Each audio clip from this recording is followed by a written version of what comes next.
शुक्ला, काजल देशमुख, सारे प्यारे बच्चों का बहुत स्वागत है। शुरू करते हैं ना, शुरू करेंगे भाई। आते हैं सबसे पहले यहाँ पर कौन सा टॉपिक है? शास्त्रीय नृत्य। शास्त्रीय नृत्य विधाएं, इसको हम बोलेंगे क्लासिकल डांस। क्या बोलेंगे इसको? Classical dance.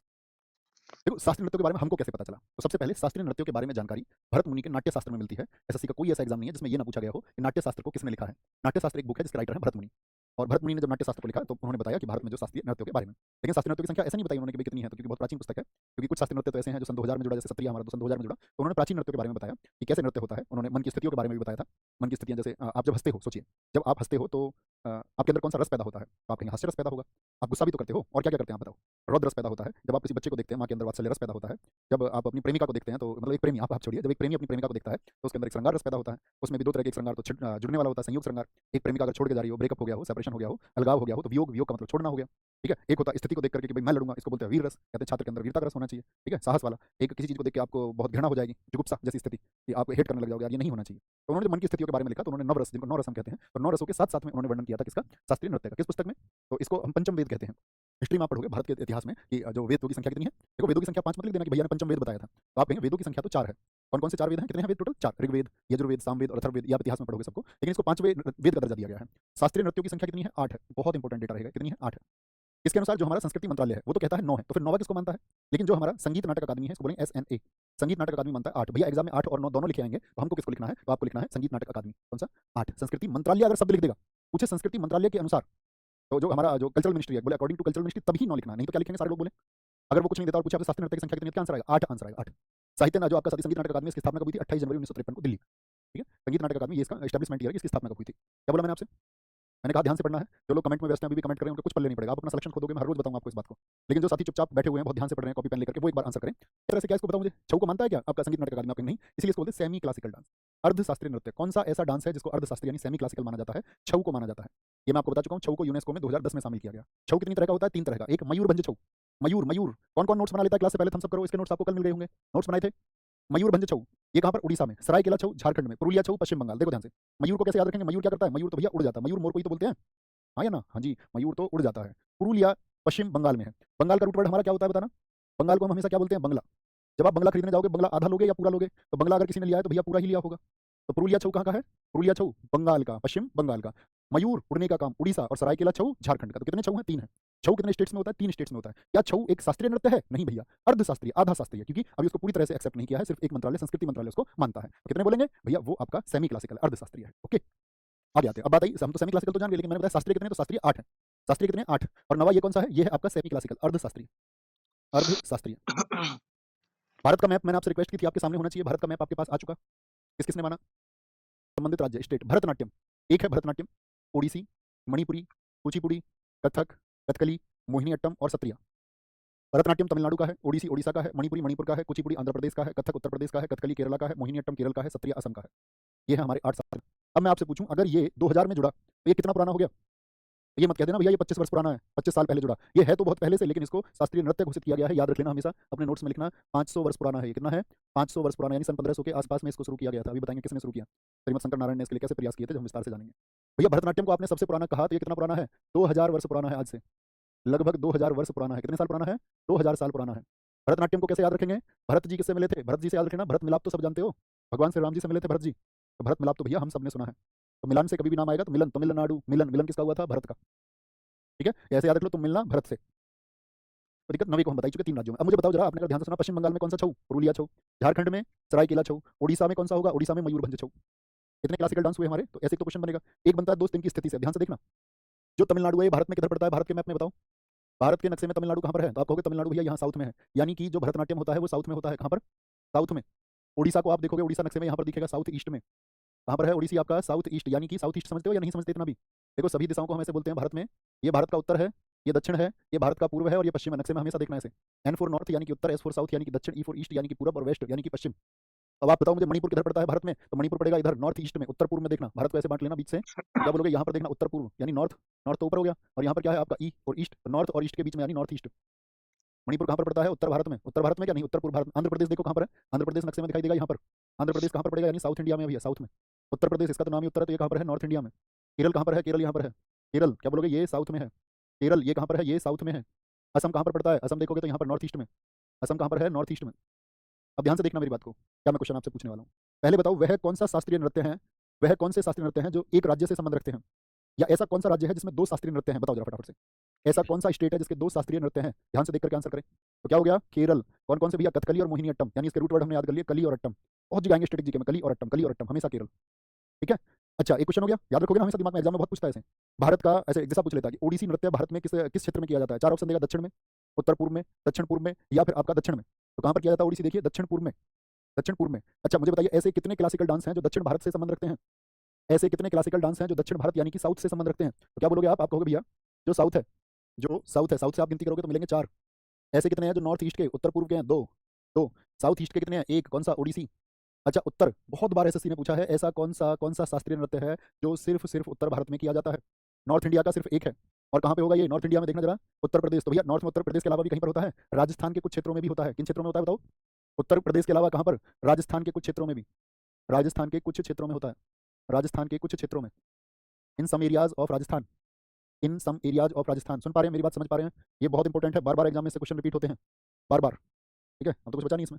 अब इनके बारे में विस्तार से जानिए, बहुत विस्तार से। अगर बहुत डीप क्वेश्चन आए तो कैसे आ सकता है, बेसिक क्वेश्चन तो यही खत्म हो जाता है इतने भर में, डीप क्वेश्चन कैसे पूछे जा सकते हैं। भरतनाट्यम कहाँ का है बताते चलना, जब जिसका नाम आए तो बताते चलना भरतनाट्यम कहाँ का है। भरतनाट्यम किसी स्टेट का, आपकी जिम्मेदारी है। भरत मिलाप, तमिलनाडु। इसका पुराना नाम सादिर था, इसको दासी करती थी पहले बहुत समय पर, तो दासी अट्टम। अग्नि नृत्य, अग्नि कहाँ का है, यहीं का है, क्योंकि अग्नि जला करके वो नृत्य करती थी। पहले समय में क्या होता था कि जो हमारे यहाँ पर कुछ लड़कियां थी, उनको, उनकी मतलब कुंवारी लड़कियों को जिनकी शादी नहीं होती थी, कुंवारी लड़कियों को मंदिर को दे दिया जाता था कि अपना ये पूरा जीवन जो है अब मंदिर में नृत्य करेंगी और भगवान इनसे खुश रहेंगे। और उनको मंदिरों को समर्पित कर दिया जाता था कि ये भगवान जी की दासी हैं, अब इनका जो जीवन है विष्णु जी को समर्पित है, कृष्ण जी को समर्पित है, भगवान शिव जी को समर्पित है, और उनका पूरा जीवन जो है वो फिर वहाँ मंदिर में नृत्य करते हुए जाता था। मंदिर में जो लोग आते थे, ठीक है ना, उनके लिए नहीं, भगवान जी के सामने आरती के समय वो नृत्य करती थी, ईश्वर के सामने शाम को नृत्य करती थी। तो दासी बन गई ना वो मंदिर की, हाँ या ना, हाँ जी बन गई। तो अंग्रेजों ने देखा भारत में आके ऐसी प्रथाओं को, अरे ये क्या बवाल कर रहे हैं, ईश्वर क्या ऐसे खुश होंगे कि एक बच्चे ने अपना जीवन मंदिर में उनके सामने नृत्य, ईश्वर क्या ये चाहेंगे कि उनके सामने कोई डांस करे, ईश्वर क्या इस बात से खुश होंगे कि किसी ने अपना पूरी जिंदगी मेरे सामने नृत्य करते हुए गुजार दी, नहीं। ईश्वर तो सबके जीवन को ऐसा चाहेंगे ना कि भाई बड़ा सुखमय जीवन व्यतीत हो, किसी प्रकार की बंदिशें ना हो उसके ऊपर। तो अंग्रेजों ने इस पर रोक लगा दी थी 1910 में भरतनाट्यम पर। तो बहुत बार पूछा जाता है वह कौन सा क्लासिकल डांस है इसको अंग्रेजों ने रोक, जिस पर अंग्रेजों ने रोक लगा दी थी, भरतनाट्यम। दो किताबें इसके बारे में बताती हैं, शिल्पाधिकारम, इसको आगे आगे पढ़ोगे, शिल्पाधिकारम को एक तमिल के राइटर थे इलंगो अधिगल, उन्होंने लिखा है। अभिनय दर्पण, इसके राइटर है नंदीकेश्वर। कौन इसके राइटर है, नंदीकेश्वर, नंदीकेश्वर। और ये तमिल की एक बुक है, तमिल बुक है आपका, इसके राइटर है आपका इलंगो अधिगल, और शानदार कहानी है इसकी इलंगो अधिगल, शिल्पाधिकारम की बहुत शानदार कहानी है। ठीक है, शिल्पाधिकारम इसको बोलते हैं हम, शिल्पाधिकारम को। नुपुर की कहानी, एक पायल की कहानी। असल में एक आपका व्यापारी था साउथ में, दक्षिण में, उसकी पत्नी का नाम था आपका कन्नगी, और उसकी प्रेमिका का नाम था माधवी, व्यापारी का नाम था कोवलम। बड़ा अच्छा उसका व्यापार था, लेकिन वो अपनी पत्नी के साथ बहुत अच्छे से रहता था, कन्नगी के साथ में, लेकिन उसको प्रेम हो जाता है साउथ की एक लड़की में, मतलब तमिलनाडु के बाजार में हो जाता है, तो एक लड़की से, उससे नाचने वाली लड़की से उसको प्रेम हो जाता है, जिसका नाम था माधवी। और फिर उसका मन वहीं लग जाता है, अपना सारा पैसा धन जो कुछ भी था सब बर्बाद कर देता है उसके पीछे। और जब सब कुछ लुट जाता है उसका, तो वापस अपनी पत्नी के पास आकर के अपनी पत्नी को कहानी सुनाता है, कहता है कि मुझसे तो जो है इस तरह से भूल हुई और मैं पश्चाताप करना चाहता हूँ। उसकी पत्नी के पास भी अब ज़्यादा कुछ नहीं बचा था देने को, तो उसकी पत्नी ने क्या कहा, अपनी एक पायल, पैर की पायल, क्योंकि वो भी आपका उस समय मतलब पहले सेठ था, अच्छा व्यापार था उसका, तो पायल भी काफ़ी कीमती थी, तो उस पायल को क्या बोलते हैं जो पैर में पहनी जाती है, नुपुर। तो उसी पायल यानी नुपुर की कहानी है शिल्पाधिकारम। तो उसने वो पायल उसको दी कि भाई तुम इसको बाजार में बेच करके और फिर से अपना जो है कारोबार बढ़ा लो। लेकिन जैसे ही वो बाजार में उसको बेचने गया, तो वहाँ के जो राजा था उस क्षेत्र का, आप इतिहास में पढ़ोगे अगर सर आपको, या मैम आपको कहानी सुनाएंगी तो, नहीं तो हम जब पढ़ाएंगे 2.2 में तब सुनाएंगे आपको कहानी। तो वहाँ पे क्या हुआ कि आपका जो दक्षिण में चेर चोल पांड्या है, वहाँ पर वो गया बाजार में, और रानी की पायल भी खो गई। अब संयोग से ऐसा हुआ कि रानी की जैसी पायल थी ऐसी ही इसकी पत्नी कन्नगी की पायल थी। उधर तो बहुत हल्ला हो रखा था कि भाई रानी की पायल चोरी हो गई है, रानी की पायल चोरी हो गई है। तो सबने क्या किया कि भाई एक काम करो, जब जैसे ही कोई आए इसको बेचने वगैरह के लिए तो उसको पकड़ा जाए। अब ये बेचारा बाजार में पहुंच गया, इसको दबोच लिया। दबोच लिया तो आपका पूछा गया कि भाई कहाँ से पायल आई है तुमसे, तो उसने कहा नहीं ये तो मेरी पत्नी की पायल है। राजा इतना उदंडी था, वो अपनी रानी के प्रेम में इतना पागल था कि जाते ही मृत्युदंड सुना दिया उसको, तो भाई इसको मृत्युदंड दे दो। उसकी पत्नी को पता चला कि उसके पति को तो मृत्युदंड दे दिया गया है। उसने बहुत श्राप दिया उस समय साम्राज्य को, और ये कहा कि तुम्हारा जो वंश है नष्ट हो जाएगा। और साथ में अपनी दूसरी पायल दिखाई, ये देखो दूसरी पायल मेरे पास में है, और रानी को बुलाया गया कि दूसरी पायल ये तो इनके पास में है इसकी। तो उस रानी ने भी कहा हाँ ये तो थोड़ा बहुत बारीक अंतर है इसमें, तो ये मेरी पायल नहीं है। राजा ने भी क्षमा मांगी, लेकिन उसने श्राप दे दिया, कहते वो साम्राज्य खत्म हो गया। और दक्षिण में बड़ी पूजा होती है कन्नगी की, आप कभी भी देखेंगे वहाँ पर जाकर के, तो दक्षिण की जो पार्वती है वो कन्नगी देवी है, उसी व्यापारी की पत्नी को दक्षिण में बहुत पूजा जाता है। तो ये कहानी लिखी है उसी में, उस जो नाचने वाली का वर्णन आया, तो वहाँ पर वर्णन आता है किसका, भरतनाट्यम का। ठीक है, यह मंदिरों को समर्पित है, मैंने कहा दासी करती थी यहाँ पर। शैव धर्म के विचारों को ये दर्शाता है। शैव का मतलब जो लोग भगवान शिव जी को मानते हैं उनको कहते हैं शैव। अच्छा, जो लोग भगवान विष्णु को मानते हैं उनको क्या कहा जाता है, जो लोग भगवान विष्णु को मानने वाले हैं उनको कहा जाता है वैष्णव। क्या बोलेंगे, उनको वैष्णव कहा जाता है। नृत्य का जो आरंभ होगा, भाई कोई भी डांस शुरू करोगे, भाई नागिन डांस तो है नहीं तुम्हारा डीजे का कि कैसे भी जाके कर दो, ये शास्त्रीय है। शास्त्रीय का मतलब इसके स्टेप्स फिक्स है कि शुरुआत में कौन सा होगा, तक था, बाद में कौन सा होगा, अंत कहाँ पर होगा, तो इनके जो स्टेप्स हैं वो आपका फिक्स है। ठीक है, ऐसे नहीं आपकी तरह जाकर आपने जाके और सीधे मतलब कुछ भी आप करने लग जाओ, ऐसा नहीं होगा।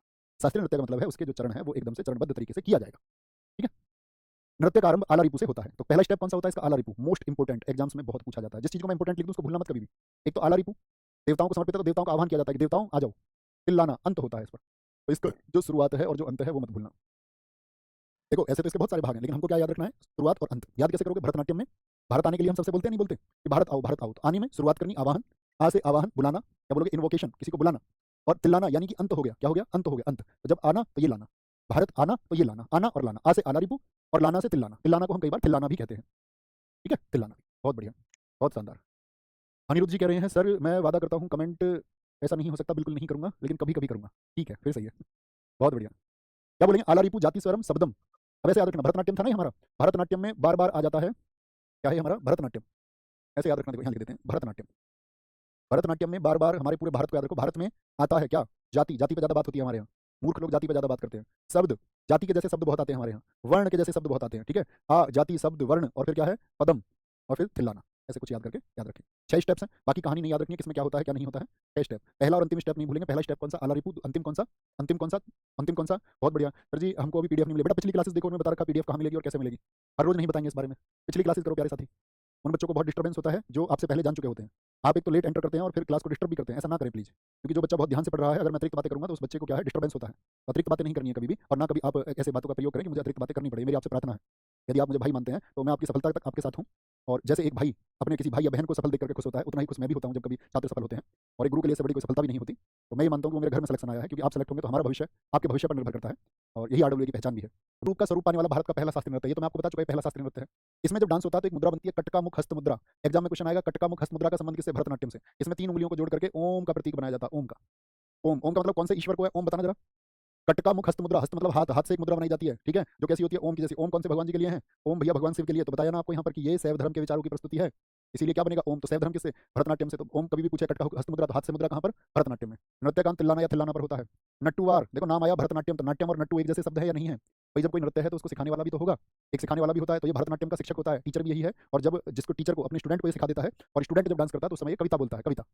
धुन के लिए कर्नाटक संगीत का प्रयोग होता है, कभी भी पूछेगा भरतनाट्यम में कौन सा म्यूजिक, कर्नाटक संगीत। अब भैया ये कर्नाटक संगीत क्या होता है, हिंदुस्तान में 2 तरह के संगीत होते हैं, एक उत्तर भारत का, एक दक्षिण भारत का। उत्तर भारत के संगीत को बोलते हैं हिंदुस्तानी संगीत, कौन सा संगीत होता है नॉर्थ में, हिंदुस्तानी। और दक्षिण भारत में, कर्नाटक कहाँ पर पड़ता है, दक्षिण में, तो कर्नाटक यानी कि दक्षिण से याद रखना कर्नाटक संगीत। और इसमें एकल कलाकार, एकल कलाकार मतलब अकेला कलाकार के द्वारा बहुत सारी भूमिका की जाती है, जैसे एक आहार्य, मतलब एक ही आदमी बहुत सारे आहार्यों यानी बहुत सारे एक्ट्स को करके दिखाता है। इसमें बहुत सारे एक्ट्स किसके द्वारा प्ले होते हैं, सिंगल वन के द्वारा, सिंगल वन के द्वारा। भरतनाट्यम की शैली है कला क्षेत्र वजू दूर नहीं, वजूवुर है, वजूवुर, वजूवुर लिखना है इसको, वजूवुर और कलामंडलम।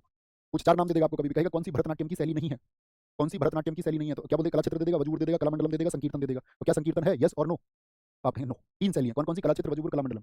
भारतीय संगीत के 2 भाग होते हैं, उत्तर भारत में जो है हिंदुस्तानी संगीत होता है, अभी आपको बताया। दक्षिण भारत में कौन सा संगीत होता है, कर्नाटक संगीत, ये बहुत पूछे जाते हैं। दक्षिण भारत में कौन सा संगीत आयोजित होता है। इस डांस में जो म्यूजिकल इंस्ट्रूमेंट मृदंगम ढोलक जैसा होता है, वीणा माँ सरस्वती जी के पास आपने देखा हो, बांसुरी कृष्ण जी के पास आपने देखी होगी आदि, ठीक है। भरतनाट्यम पर ब्रिटिश सरकार ने 1910 में, भाई 1947 तक किसका राज था भारत पर, भारत एक उपनिवेश था ब्रिटेन का, 1910 में प्रतिबंध लगाया। भरतनाट्यम के चित्र चिदम्बरम मंदिर तमिलनाडु के गोपुरम पर स्थित है। गोपुरम क्या होता है, मंदिर संरचना, जब आप पढ़ोगे तो मैं ही बताऊंगा आपको, अभी बस याद रखो गोपुरम, हमको मंदिरों की मठों की संरचना भी जाननी है, ठीक है। तो क्या बोलेंगे, भरतनाट्यम के चित्र कहाँ पर मिलते हैं, चिदम्बरम मंदिर तमिलनाडु के गोपुरम पर स्थित है, ठीक है। बात समझ में आई। सर जी मैं तो इतना सारा याद नहीं कर पाऊंगी, बेटा बिल्कुल नहीं कर पाओगे, आप समझ पा सकते हैं, आपके दिमाग की स्थिति है, मस्तिष्क की स्थिति। जिसने अपने मस्तिष्क को ये तैयार कर लिया कि हाँ आई कैन डू एवरीथिंग, वो कर जाता है। जिसने अपने दिमाग में शुरुआत के 4 दिन में ही ये रख लिया कि ये तो मैं नहीं कर पाऊंगा, तो वो नहीं कर पाते हैं। सारा खेल खुद पर विश्वास का है। 8 साल के बच्चे आदि गुरु शंकराचार्य ने बहुत सारे शास्त्र याद कर लिए, अगर वो शुरुआत में ये बोल देता कि नहीं, ये वो शुरुआत में बोल देते कि नहीं मैं नहीं कर पाऊंगा, तो वो कभी जीवन में नहीं कर पाते। या रामभद्राचार्य जी ने लाखों श्लोक याद किए, तो वो आपका अभ्यास से, परिश्रम से याद किए। किसी भी दुनिया में इसमें किसी ने भी याद किया है तो परिश्रम से। मेरे बच्चे, मेरी बेटी, मेरी गुड़िया, अगर आप नहीं कर पाओगी तो दुनिया में ऐसा नहीं होगा कि करने वाले लोग खत्म हो जाएंगे। आप में से ही कल कोई अधिकारी होंगे, अभी तो अभाव है, एक नौकरी लेनी है, कल आप बहुत अच्छे से पढ़ेंगे। इस देश में ऐसा भी हुआ, दिल्ली पुलिस कांस्टेबल जब आप जाएंगे दिल्ली पुलिस में, तो विजय सिंह आईपीएस बने, वो पहले दिल्ली पुलिस में सिपाही थे, लेकिन बाद में वो आईपीएस बने। तो बहुत सारे छात्र ऐसे होंगे जो ग्रुप ए सर्विसेज तक जाएंगे, वो कितनी मेहनत करेंगे उस पर निर्भर करेगा। बहुत सारे विभिन्न पदों में जाएंगे, कुछ नेता बन जाएंगे आप में से भविष्य में, और कुछ ठेला भी लगाएंगे आप में से भविष्य में, ये भी होगा, ऐसा नहीं है। आप में से कुछ दूध का काम भी करेंगे कल को, और मजबूरी है कल को कुछ प्राइवेट जॉब, तो हर तरह का वर्ग होगा। लेकिन आप किस स्थिति में पहुंचोगे ये तय आप करोगे, आपकी मेहनत करेगी, इतना बता सकता हूँ सिर्फ। क्योंकि ये जो मैं पढ़ा रहा हूँ, मैंने बहुत सारे स्टूडेंट्स देखे हैं, वो फिंगर टिप्स इसको रखते हैं, फिंगर टिप्स। आप नहीं, आपसे पहले हजारों स्टूडेंट्स, हजारों कामयाब स्टूडेंट्स। क्या बोला, भरतनाट्यम किसको भैया, सादर बोलते हैं, मंदिरों को समर्पित है, दासियट्टम इसको बोलते हैं, अग्नि जला के होता है अग्नि नृत्य। मंदिरों को समर्पित क्यों है, क्योंकि मंदिरों को समर्पित कर दिया कुंवारी लड़कियों को, कहां पर, भरतनाट्यम में। अंग्रेजों ने इस पर रोक लगाई, बताओ किस वर्ष में, 1910 में। अंग्रेजों ने देखा ना यार ये क्या बला है, और इसमें क्या होगा, शुरुआत कहां से होती है, मैंने बताया था आपको, शुरुआत होती है कहां से, शुरुआत बताओ, आला रिपू से। आला रिपू के बाद में दूसरा स्टेप क्या होता है बताना, आला रिपू भैया जाति होता है, फिर जाति आपका जाति स्वरम, फिर शब्दम होता है, फिर वर्णम होता है, फिर पदम होता है, और अंत में तिल्लाना, तिल्लाना पर अंत हो जाता है। मैं क्या कहीं से याद करके आया क्या इनको, आपके साथ याद करते करते हो गए, आपके साथ याद करते करते, पहले मुझे भी नहीं याद थे, है ना। तो क्या बोलेंगे, 6, तो खुद पे विश्वास रखना बच्चों, ऑलवेज, क्योंकि आपने अगर खुद के ऊपर विश्वास नहीं किया ना, तो फिर दुनिया में कोई आपके काम नहीं आ सकता, कोई कोई हेल्प नहीं कर पाएगा। और बिटिया तुम पे ज़्यादा जिम्मेदारी होती है, तुम्हारा लड़कों का सिलेक्शन घर संभालता है, लड़कियों का सिलेक्शन समाज को संभालता है। लड़कियों पर जिम्मेदारी ज़्यादा है, जब आपका सिलेक्शन होगा तो आपके सिलेक्शन के साथ में लड़कियों के लिए राह खुलेगी, जिनको कोई पढ़ने नहीं दे रहा था कि हाँ लड़कियां कुछ नहीं कर सकती, आपको तो ज़्यादा ताकत से लड़ना है ना? आला पूछे होगे क्या बोला, कौन सी मुद्रा, कटका हस्त मुद्रा, टीचर नट्टू, नाट्यम से रिलेट करके याद रखो, नाम भूल जाओगे थोड़ा बहुत क्या होगा, लेकिन रिलेट करके रखो ना नाट्यम से, अंत तिल्लाना पर। म्यूजिक कौन सा होगा, कर्नाटक, कर्नाटक कहाँ होता है, उत्तर भारत में कि आपका दक्षिण भारत में, दक्षिण भारत में, उत्तर भारत में, भैया कर्नाटक दक्षिण का। आगे आ जाओ, ओडिसी, बताओ ओडिसी किस स्टेट में होता है, ओडिसी, ओडिसी ओडिशा में होता है, ओडिशा में होता है। इसके जो गुरु हैं पंकज चरण दास, इनको कहा जाता है ओडिसी नृत्य का जनक। देखो जब आपके उड़ान, आप पक्षी तो हो नहीं, ओडिशा को हम क्या बोलते हैं, उड़ान, तो आप पक्षी तो हो नहीं, तो उड़ान कैसे भरोगे, आपके तो पैर है, चरणों से उड़ान भरनी है। चरण नाम के जितने भी व्यक्ति होंगे वो ओडिसी से संबंधित होंगे। जब हम आपको याद कराएंगे कल शायद कि आपका ये आपका आर्टिस्ट है जो इससे जुड़े हुए हैं, तब हम इसको पढ़ेंगे। ठीक है, क्लासिकल डांस 3 दिन में होगा, तो आज एक इसके कलाकार, ठीक है, आज पूरा नहीं हो पाएगा, दूसरा कलाकार, और तीसरी क्लास में क्या होगा, इसके जो स्कूल्स हैं। तो कलाकार से था, भरतनाट्यम किससे संबंधित था, भरतनाट्यम याद रखना, भरत किनके भाई हैं, भगवान श्री राम के। भगवान श्री राम जी ने किसकी पूजा की थी, जब वो माँ सीता जी की खोज में जाते थे, शिवलिंग बनाया था उन्होंने या नहीं, हाँ जी, तो उन्होंने शिव जी की पूजा की थी। यह नृत्य शैली भगवान जगन्नाथ की पूजा यात्रा से निकलती है। भगवान जगन्नाथ कहाँ से, भगवान जगन्नाथ का मंदिर है उड़ीसा में। जब मंदिर आपको याद कराऊंगा तो तब याद होंगे। जगन्नाथ मंदिर पुरी में, उड़ीसा में। भारत में 4 जो धाम है ना, कुछ चीजें हम यहीं पर नहीं पढ़ सकते, स्टेप टू स्टेप पढ़ेंगे। भारत में 4 धाम है, आदि गुरु शंकराचार्य जी ने स्थापित किए थे, उन्हीं में से एक धाम है पुरी। यह त्रिभंग मुद्रा में किया जाता है, मतलब इसकी जो डांस की पोजीशन है उसको कहा जाता है, देखिए सामने आंटी जी को, तो उनको क्या बोलेंगे, त्रिभंग मुद्रा। जयंतिका ने 5 भागीय मुद्रा विकसित की। जयंतिका उन्होंने कहा 3 भाग नहीं 5 भाग होंगे, एग्जाम में नहीं पूछे जाते हैं। ओडिसी ऐसा ही नाम है, ओडिसी जैसा, ओरिली, इसको पहले ओरिली कहते थे। इंपोर्टेंट बात, शुरू कहाँ से होगा, मंगलाचरण। चरण नाम किससे जुड़ा हुआ है बताना, आदमी का नाम भी और विकल्प में भी मिला मंगलाचरण। क्या टिक कर दोगे फटाक से, ओडिसी, चरणों से उड़ान भरनी है, चरणों से उड़ान भरनी है। देखो कई हमारे साथियों ने लिखा भैया पुरी को व्हाइट पैगोडा भी कहते हैं, बहुत कमाल। दिखाओ बच्चे का नाम जो ऊपर भी मुझे दिखा था, ये हुई ना कमाल बात, शिवम यादव जी, बहुत बढ़िया। और अंत कहाँ पर होता है, मोक्ष पर होता है, मोक्ष पर। याद रख लो, उड़ान भर के तुम पहुंच गए चरणों से मंगल ग्रह पर, वहां तुमको मिल गया मोक्ष। अभी बताया था भरतनाट्यम कहाँ से शुरू होगा, किससे शुरू होगा भरतनाट्यम, वो भैया आलारिपू से, और खत्म होगा तिल्लाना पर, तिल्लाना पर। मंगलाचरण में पृथ्वी माता को पुष्प अर्पित किए जाते हैं, ऐसे पुष्प रख के फिर डांस होता है, और मोक्ष में अंत में थारीजम स्टेप होता है। पखावज अक्षरों का प्रयोग इस नृत्य को समाप्त करने के लिए किया था। पखावज यानी कि ढोलक होता है, उसके कुछ शब्द पैदा किए जाते हैं, नहीं पूछा जाएगा। नृत्य के उदाहरण मिलते हैं उदयगिरी खंडगिरी की गुफाओं से, और ये गुफा कहाँ पर है, ये खूब पूछा जाता है, ओडिसी। यानी कि आपसे पूछे उदयगिरी या खंडगिरी की गुफाएं, ज्योग्राफी में पढ़ोगे, ओडिशा में है। इस डांस को जो करते हैं उनको बोलते हैं मेहरी, तो उनको बोल जाता है यह नृत्य महारियों द्वारा किया जाता है, मेहरी शब्द याद रख लेना। मेहरी क्या बोलोगे, मेहरी किसके द्वारा, मेहरी के द्वारा। नृत्यांगनाएं शरीर से एक जटिल ज्यामितीय पैटर्न बनाती हैं। ज्यामिति समझते हो, जैसे मान के चलो ये क्या है बताना जरा, ये वर्ग है, स्क्वायर है, ये क्या है, ये आयत है, ये क्या है बताना, त्रिभुज है, ये क्या है, सर्कल है, तो ये सब ज्यामिति है। ऐसा ही शरीर से अभी मैंने आपको दिखाया था दीदी का, बताओ दीदी कैसे स्टेप कर रही थी, एक हाथ ऊपर था एक इधर, तो ये क्या है आपका, ये भी कुछ एक पैटर्न है ज्यामिति का, कुछ ना कुछ तो पैटर्न बनेगा। तो आप कहोगे हाँ भैया कुछ ना कुछ पैटर्न बनेगा, तो इसे सचल मूर्ति कहा जाता है, संचल मूर्ति। लेकिन कैसे, एक तो त्रिभंग मुद्रा और एक 5 भागीय मुद्रा। जयंतिका ने बताई 5 भागीय मुद्रा, और वैसे जनरली होती क्या है इसमें, त्रिभंग मुद्रा। लेकिन जो ज्यामिति का पैटर्न बनेगा उसको क्या बोलेंगे, उसको बोलेंगे सचल मूर्ति, सचल मूर्ति। यह नृत्य जल तत्व को दर्शाता है, जल तत्व। हमारा जो शरीर है ना दोस्त, वो पंचतत्व से मिलकर बना है। पंचतत्व, आज आपको होमवर्क देता हूँ, पंचतत्व के बारे में जानना, पंचतत्व क्या होते हैं। कक्षा में जब कभी भी कुछ टास्क दूं उसको पूरा करना, कुछ आपको बताऊं उसको फॉलो करने का प्रयास करना, और आप इस दुनिया के सबसे विशेष व्यक्तियों में से एक होंगे, मेरा प्रॉमिस है आपसे। जल क्या बोलोगे, जल तत्व। आकाश होता है, पृथ्वी है, ऐसे ही अग्नि है, ऐसे ही साथी क्या है, जल तत्व है हमारा, जानना इनको। इसमें म्यूजिकल इंस्ट्रूमेंट कौन से होंगे, मंजीरा, पखावज, चिमटे के जैसा होता है, जागरण में आपने देखा हो, पखावज ढोलक के जैसा ही होता है, ढोल, सितार, ठीक है, तो ये क्या है इसमें प्रयोग होते हैं। ओके, फिर आता है मणिपुर। मणि का रूट वर्ड क्या बताया था मैंने आपको, और मणिपुरी किस स्टेट में होता है बताओ। अच्छा ये बताओ मणिपुरी किस दिशा में होता है, मणिपुरी किस दिशा में होता है, आप बोलोगे भैया जी नॉर्थ ईस्ट में होता है, मणिपुर का है। मणि का रूट वर्ड बताओ पूरी स्टैटिक जीके के लिए, भैया डायमंड। डायमंड देखा है, नुकीला सा होता है, नहीं चमक होती है, हाँ जी डायमंड होता है, पैना। भैया पखावज हम कभी देखेंगे, हाँ बच्चू मैं आपको जब म्यूजिकल इंस्ट्रूमेंट पढ़ाऊंगा ना तो सबके चित्र दिखाऊंगा आपको, ढोल कैसा होता है, सितार कैसा होता है, कितने तार होते हैं, गिटार होते हैं, मैं ही दिखाऊंगा ना। अब ऐसा नहीं ना कि यहाँ पर आपको मैं पखावज का चित्र भी दिखा दूँ, सबके दिखा दूँ, तो वो टॉपिक का कोई अर्थ नहीं रह जाएगा। तो यह किसमें, यह वैष्णव। पहले 2 भरतनाट्यम शिव से, अगला किससे बताया, अगला किससे बताया बताओ फटाफट से, क्या बताया था मैंने आपको, अगर जब हम ओडिसी को पढ़ रहे थे, ओडिसी को पढ़ रहे थे, तो ये देखो कौन से देवता बताए थे मैंने आपको, फटाफट से बताएं, भगवान कृष्ण, भगवान कृष्ण से हैं, ठीक है। और अभी बात करें मणिपुरी की, तो ये भगवान विष्णु से हैं। अब भगवान विष्णु के ही तो अवतार है भगवान श्री कृष्ण भी, तो उसमें भगवान श्री कृष्ण की तो बचपन माँ यशोदा के समय की जो कहानियां हैं, जब वो माखन चुराते थे, तो उसके समय की बात है। इसमें 3 प्रमुख शैलियां हैं। मणि किसको बोलते हैं, डायमंड को। तो आपको मैंने बताया था लड़कियां डायमंड को बड़ा प्यार करती हैं, तो एक जो है मणि, एक अपने साथ में मणि लाई। मणि लाई, वो मणि उसको कैसे मिली है, प्रेम में, रासलीला से मिली है। कैसे मिली है वो मणि, मणि मणि लाई कहाँ से, रासलीला से, ठीक है। मतलब भाई रासलीला का मतलब क्या होता है, रास का मतलब होता है प्रेम, प्रेम की लीला, या तो उनके पति देव ने दी होगी, या फिर उनके चाहने वाले होंगे कोई, उन्होंने दी होगी। तो संकीर्तन, ठीक है। अब तो वो हर कीर्तन में जाकर दिखाती है, देखो मेरे पास डायमंड की घड़ी है, डायमंड की, ऐसे दिखाती है सबको। तो 3 प्रमुख शैली, जैसे भरतनाट्यम में कला क्षेत्र आपका वाजुपुर बताई मैंने आपको, और कौन सी बताई थी तीसरी बताओ, कलामंडलम। मणिपुरी नृत्य रासलीला को पहली बार मणिपुरी को 1779 में, जैसे ओडिसी को पंकज चरण दास ने, निंगथो चिंगथांग खोम्बा ने शुरू किया था। नाम भूल जाना कोई दिक्कत नहीं, एक बार याद रख लो, एक चीज याद रख लो बस, क्या, खोम्बा। खोम्बा भाई, मणि को खो मत देना, खोम्बा, मणि को खो मत देना, तो खो से याद रख लो, खोम्बा याद रहेगा।